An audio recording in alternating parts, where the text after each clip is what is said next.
Hello guys, welcome back to my YouTube channel. তো আমি বলেছি তোমরা সবাই কেমন আছো অবশ্যই কমেন্ট করে জানাবে। আমি দেখো ভোরবেলায় বেরিয়ে পড়েছি কুয়াশার মধ্যে। সত্যি বলতে সকালে উঠতে একটু কষ্ট হয় শীতের বেলায়, তবে ওঠার পরে এই কুয়াশার মধ্যে বেরোতে না বেশ সুন্দর লাগে। কে কে পছন্দ করে অবশ্যই জানিও তো। দেখো সূর্য মামা উঠতে চলেছে, এখনো পুরোপুরি উঠে পারিনি। ট্রেনটা ছিল সকাল 7:24-এ। তো আমি সবার আগে মনে হয় চলে এসেছি। দেখো 7টা বেজেছে সবে, কতটা ফাস্ট ফাস্ট চলে এসেছি। স্টেশনটা পুরোটা ফাঁকা ছিল। তারপরে ট্রেনে উঠে পড়লাম। ওঠার পরে বগুলা থেকে একটা বান্ধবীর সঙ্গে দেখা হয়ে গেল। এই যে ও চলে এসেছে, ওর জন্য জায়গা রেখেছিলাম। তারপরে দুজনে একসঙ্গে বসে গল্প করতে করতে যাচ্ছি। তোমরা পুরো ভিডিওটা দেখলে পরেই বুঝতে পারবে আমরা কোথায় গিয়েছিলাম আর কী জন্য গিয়েছিলাম। সেটা আমি তোমাদের পুরোটাই বলবো, তবে শেষে স্কিপ না করে দেখতে হবে ভিডিওটা। দেখো শিয়ালদা স্টেশনে আমরা পৌঁছে গেছি। আমরা এসেছি কলকাতাতে কিছু মার্কেটিং করার জন্য। তো তোমরা অবশ্যই জানতে পারবে, জাস্ট ওয়েট। তো দেখো আমরা দুজনে আবার বেরিয়ে পড়েছি, দুই বান্ধবী। তো আমাকে বলছে প্রচণ্ড রোদ, একটু ছাতাটা বের কর না ভাই। তো আমি বলছি ছাতা লাগবে না, তুই হেঁটে হেঁটে চল, আর কিছুটাই তো, তারপরে তো আমাদের বাস ধরতে হবে। তো এখন আর এত লোকের ভিড়ে ছাতাটা নেবো না। তারপরে বাস ধরে আমরা চলে এসেছি নিউ মার্কেটে। তো আমরা যেই দোকানটার উদ্দেশ্যে এসেছি সেই দোকানটা সত্যি আমরা খুঁজে পাচ্ছিলাম না যে কী করে যাব। লোকেশান দেখছি, সার্চ করছি, কিছুতেই খুঁজে পাচ্ছি না। এগুলি থেকে ওগুলি যাচ্ছি, মানে কিছুতে আমরা খুঁজে পাচ্ছিলাম না। তারপর অনেক ভেবে চিনতে ভাবছি কোথা দিয়ে গেলে আমরা পাবো। তারপরে ফাইনালি দেখো আমরা পেয়ে গেছি এই যে নিউ মার্কেটে ঢুকে পড়েছি। এখানেই সেই দোকানটা। তো এইখান থেকে আমরা দুজনে হেঁটে হেঁটে যাচ্ছি, যে ভাবছিলাম এখানে গিয়েও কি পাবো সেই দোকানটা। অ্যাকচুয়ালি ও এসেছে একবার, কিন্তু ওর সেই রকম একটা মনে পড়ছিল না, ও ভুলে গেছে। আসলে কলকাতা তো আর একটা জায়গা না, অনেকটা অলিগলি দিয়ে ঘেরা, যেখানে মানে দেখলে পরেও আবার ভুলে যেতে হয়, এরকম একটা ব্যাপার। তারপরে ওগুলি থেকে আমরা আবার খুঁজে পাচ্ছিলাম না। এখান থেকে ব্যাক করে ওখানে যাচ্ছি। তারপরে লোকের থেকে শুনছি যে এই দোকানটা কোথায়। এইভাবেই শুনতে শুনতে যাচ্ছিলাম, কি আর করবো, মনে তো পড়ছিল না। বেশ কিছু ড্রেস কালেকশন দেখছিলাম সাইড দিয়ে যাওয়ার সময়, ভালোই লাগছিল। তবে যে ঢুকে দেখবো কালেকশনগুলো সেরকম একটা সময় ছিল না, কারণ আমাদের বাড়ি থেকে এই কলকাতায় আসতে মিনিমাম 3.5 ঘন্টা থেকে 3 ঘন্টা লাগবেই।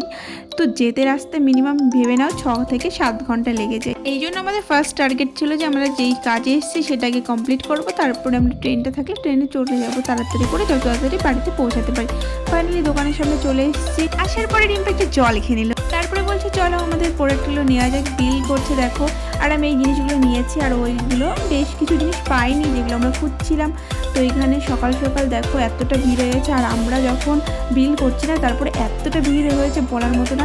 তারপরে আমরা পেমেন্ট করেছি, 6,000 টাকার জিনিস কিনেছি। আমি 6,000, ও 6,000, সব টাকা শেষ। এই যে সেলিব্রিটির সঙ্গে আমি, সেলিব্রিটি আমাকে ওর ফ্রেমে নিয়েছে, এর জন্য অনেক অনেক থ্যাংক ইউ। বয়েজ আশা করি দেবে না, তাও আমি দিয়ে দিলাম, কারণ ও এত সুন্দর করে বলেছে যেটা না দিলেই না। পরে আর কি আমরা দুই বান্ধবী মজা করতে করতে এভাবে আসছিলাম। তারপরে এত বড় রাস্তা দেখে আমি বলছিলাম ভাই কি করে পার করব, কারণ কি এত গাড়ি কিছুতে থামছেই না, যদি আমাদের তুলে দেয় একদম স্বর্গে, এই বলে হাসছিলাম। তারপরে আমার হাতটা চেপে ধরে আমরা দুজনে একসঙ্গে এলাম। তারপর সঙ্গে সঙ্গে বাসটা পেয়ে গেলাম। দেখো বাসে বসে কি আর বলবো, এত ঝাঁকুনি হয় না, মাথাটা খারাপ হয়ে যায়। তারপরে আমাদের ট্রেনটা দাঁড়িয়েছিল 3 নম্বরে। সুন্দর করে ট্রেনে উঠে বললাম, 12:14 না কত বেশি ট্রেনটা ছিল। ওঠার পরে আমরা একটা ছোলা মাখা নিয়ে নিয়েছিলাম, ওটাই খাচ্ছিলাম। এটা শিয়ালদা স্টেশন থেকে নিয়েছিলাম। এতটা বাজে ছিল কি আর বলবো, বাজেছি একদম পচা জিনিস। তারপরে বান্ধবী বলে একটা চিড়ে মাখা নিয়ে নিই, তারপরে 2টো চিড়ে মাখা নিয়ে নিলাম। তারপরে খাচ্ছিলাম, খেতে খেতে ও বেচারা ঘুমিয়ে পড়েছে আমার কাঁধের ওপরে। তারপরে ঘুমোতে ঘুমোতে আমি একটু ভিডিও করে নিলাম, সেটা দেখেও জেগে উঠেছে। জেগে ওঠার পরে বলছে তুই আমার ঘুমটা নষ্ট করে দিলি। তারপরে একটা গজার প্যাকেট কিনে নিলাম। একটা টাইম বসে থাকার পরে বগুলা স্টেশন আসতে চলেছে, এই জন্য খুশিতে গেটের সামনে দাঁড়িয়ে বগুলায় নেমে গেল। তারপরে এখন আমি মায়ের রোডে নেমে গেলাম। নামার পরে আমি দেখছি যে পেয়ারা মাখা, কদবেল মাখা আছে। তারপরে আমি কাকুকে বললাম একটা কদবেল মাখা আছে, যেটা দাম নিয়েছিল 20 টাকা। আমার খুব ভালো লাগে কদবেল মাখা খেতে। আর কি বাড়িতে চলে এলাম। আসার পরে মনটা তো ছটফট করছে, কখন দেখবো প্রোডাক্টগুলো, এত টাকার প্রোডাক্ট। তারপরে এই যে বের করে নিচ্ছে একটা করে। এটা কত নিয়েছিল বলো তো? এটা নিয়েছিল, বলবো না, গেস করো কত। যাই হোক কমেন্টে বলবো, যদি কারো দরকার হয় আমাকে বলে কমেন্ট করে বলবো। আমি অনেক কিছুই কিনেছি। অ্যাকচুয়ালি আমি গিয়েছিলাম মেকআপ প্রোডাক্ট কিনতে, তাছাড়া কিছুই না। সেরকম একটা টাইম পাইনি। 3:30টার মধ্যে বাড়িতে চলে এসেছি খুব তাড়াতাড়ি। তো তারপরে এটা দিয়ে কী করতে সেটা একটু দেখিয়ে দিচ্ছিলাম।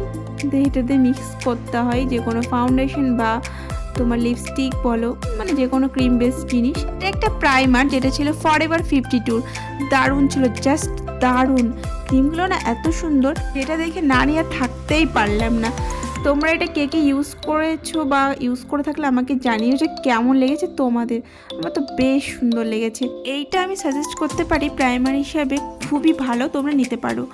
তো তারপর একটা আইম্যাজিকের বিউটি ব্লেন্ডার নিয়েছিলাম।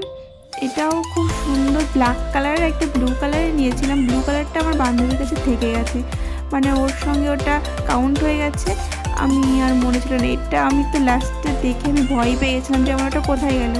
আর দুটো নিয়েছিলাম টাফটের হেয়ার স্প্রে, তো এটা আমার খুব তাড়াতাড়ি শেষ হয়ে যায়, যার জন্য দুটো নিয়ে এসেছি। এটা ছিল পিএসসির সেটিং স্প্রে, যেটা খুবই অসাধারণ, খুবই সুন্দর। অনেক মেকআপ আর্টিস্টের কাছে এটা দেখে থাকতে পারো, কারণ এটা খুবই ভালো, খুবই, মানে এটা ম্যাক্সিমাম মেকআপ আর্টিস্টই ইউজ করে থাকে। আমার তো খুবই পছন্দ, অনেকদিনের ইচ্ছা ছিল এটা নেওয়ার, তো ফাইনালি নিতে পেরেছি। তারপর এটা নিয়েছিলাম D34। এটা অনেক ব্ল্যাক স্পট ঢাকতে সাহায্য করে। তোমরা যদি আমার মেকআপের টিউটোরিয়াল দেখতে চাও আমাকে কমেন্ট করো। এটা ছিল আইম্যাজিকের আইল্যাশ, নাম্বার ছিল L07, 5টা পাইনি, তো 7টি নিয়ে এসেছিলাম। এটা ছিল রিকর্ডের ফাউন্ডেশন, শেড নাম্বার 02, খুব সুন্দর শুনেছি, তবে আমি এটা আগে পরে কখনো ইউজ করিনি, তাই নতুন ট্রাই করব, এই জন্যই নিয়ে এসেছি। দেখা যায় এটার রিভিউ কেমন হয় আমি তোমাদের সঙ্গে অবশ্যই শেয়ার করব। শুনেছি এটা বেস্ট, মানে প্রত্যেকটা মেকআপ আর্টিস্ট এটা এখন ইউজ করছে।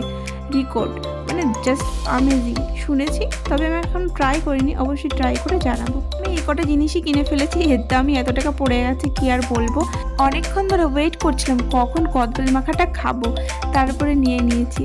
টেস্টি করে খাচ্ছি। আমার পেছনে চুচোটাকে বলছি খাবি, বলছে না, ও এসেছিল ঘরটা ঝাড় দিতে। কদবেল মাখাটা জাস্ট অসাধারণ ছিল, দেখে হয়তো বুঝতে পারছো আমি নেচে খাচ্ছি। আমার তো খুব ভালো লেগেছে। তো এই ভিডিওটাই পর্যন্ত, টাটা বাই।